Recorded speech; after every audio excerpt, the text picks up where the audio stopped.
बहुत दुखनीय बात बिया पप्पू यादव के गिरफ्तार कर लिहल गई।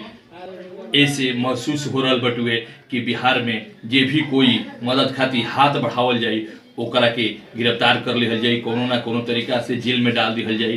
काल ऐसा होखे वाला बटुए कि काल से कोई भी मदद करे वाला इंसान ना मिली हन, गरीब के फरमान कोई ना सुनी।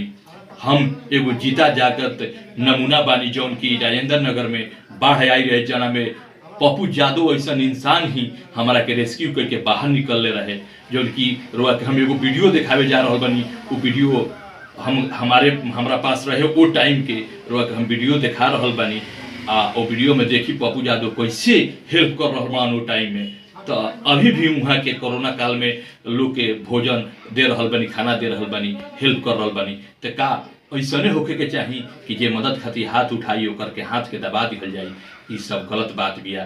सरकार से हमारा आग्रह रही, निवेदन रही कि रुआ फिर से वो संघर्षशील इंसान के बाहर निकालल जा, कम से कम जनता के फरियाद सुने वाला इंसान के बाहर कल जा। दुखी मन से फिर से हम सरकार से गुहार लगा देते हैं। एकरा खातिर सरकार से हम रिक्वेस्ट करब, आग्रह करब